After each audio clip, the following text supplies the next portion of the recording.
Yo, welcome back to the channel everyone. I hope you guys are all doing well. It's Oscar and today we're going to be talking about an interesting topic.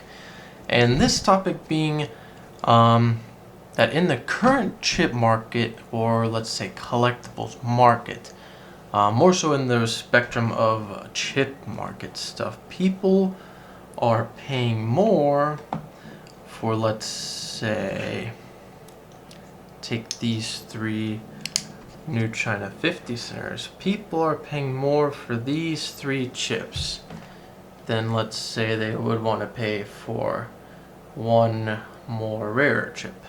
And there's a few reasons why. Now, I was thinking about this earlier, and I have a feeling at this point, 2021, this October, after a year of people kind of sitting inside, kind of being cocooned inside, finding, let's say, PCF, chipboard, eBay, finding these collectible chips online, and kind of discovering what they were, I think people right now in the state of this hobby are more so trying to build sets and get stuff in quantity. Now, the reason being, if you have buddies and you're really into this chip stuff, kind of like I am, you want to build sets of chips that you can actually play with.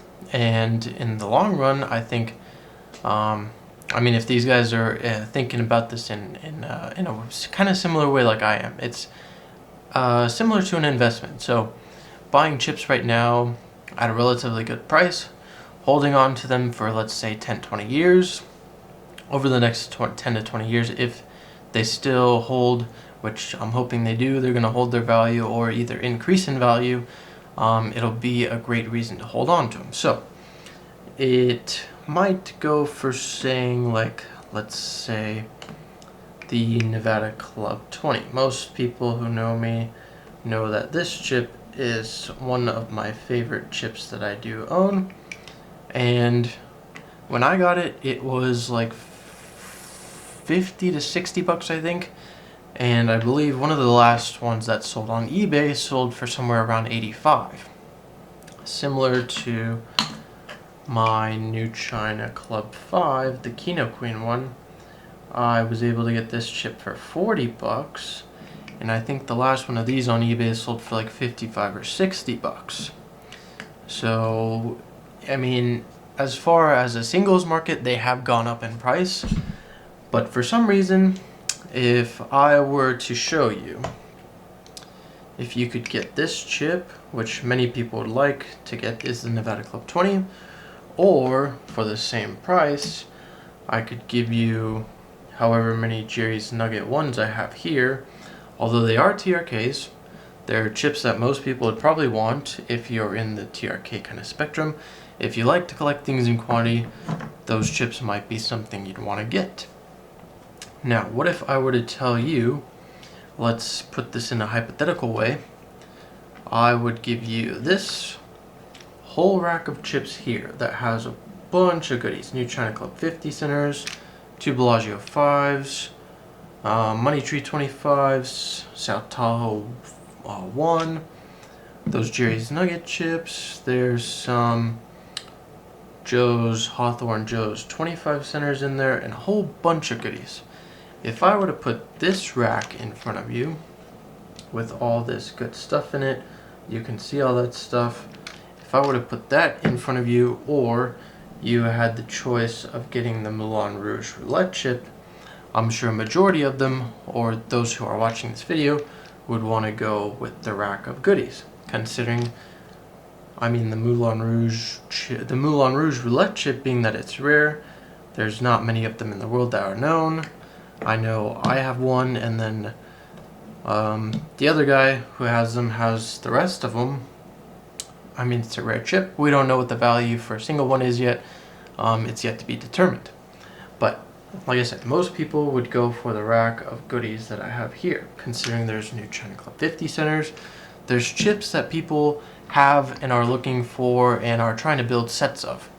So it's an interesting thing. I was thinking about this earlier. Chips that are worth, let's say, like $400 or $500, or even in the $200-300 range, recently on eBay in the last year and a half haven't been selling anywhere close. If we take like a Flamingo 2 orange roulette chip from the 50s, 40s era, chips like that are only selling for like 60, 70 bucks now. That's on eBay. Whereas, let's say a year and a half, 2 years ago, that chip was bringing at least 125, 150 bucks. Same thing for like a Flamingo 25 drilled, the kind of fuchsia one. I was able to pick that chip up for, I think, 40 to 60 bucks as well. And that chip is at least in the 175 range, somewhere around there. So it's interesting. The supply out there is getting less and less for these things in quantity, but the demand for those things in quantity is getting astronomically high. You have people looking for chips that were sold in quantity, let's say 2 years ago, 3 years ago, and these people are putting out almost triple or offering triple the amount that one rack was to sell at that time. Let's put, for instance, like a Mapes 5 rack. I think 4 or 5 years ago, you were able to probably pick up one of those racks for 350, 300 bucks. Today, nobody wants to sell theirs. And the reason why, you're not going to be able to find one of those racks anywhere. Those that have the Mapes 5s, Mapes 25s, Mapes 1s, or even if you have, like, let's say a barrel of Mapes 100s, you're not going to be able to find that barrel or rack anywhere else because you have it and those other people who have them, they're not going to get rid of them. Same thing for, like, let's say those that have these claim stake 5s in quantity. Pretty cool looking chip, Paulson. Great looking chip. I'm not sure if these were leaded, but same thing. I think about 2-3 years ago, probably 3 years ago, you were probably able to pick up one of these racks for 350 bucks or 400, let's say. And now people are probably willing to pay at least 800 bucks for that rack. So supply for these things in quantity is starting to go downhill, although you can still find deals and those people that have them in quantity and are willing to part with them. But the demand for this stuff in quantity is getting astronomical. That's why we've seen chips that used to be, let's say, only $5. They're selling for 20, 25 bucks individually now, and it's incredible to see. So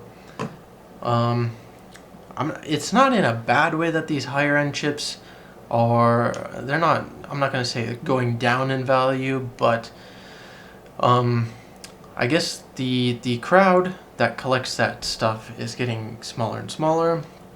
The crowd that collects things in quantity is getting larger and larger, considering they want to build sets, they want to get those chips, they want to build these sets similar to like casinos had back in the day.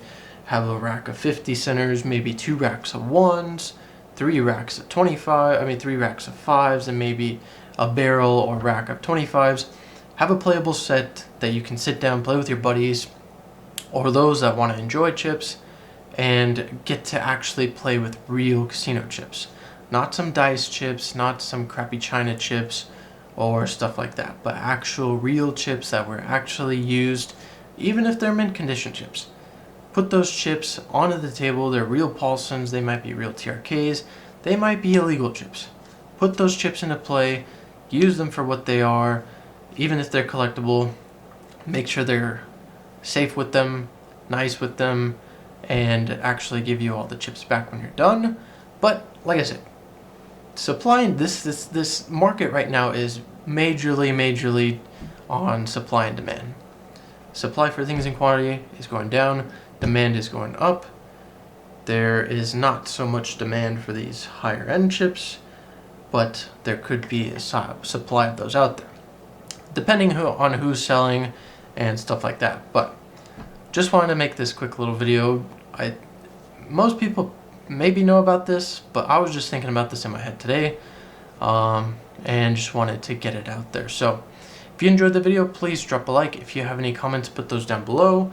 If you're new here, please consider subscribing, share the video with your friends, and thanks again for watching. It's been Oscar, and I'll see you guys in the next one. Peace.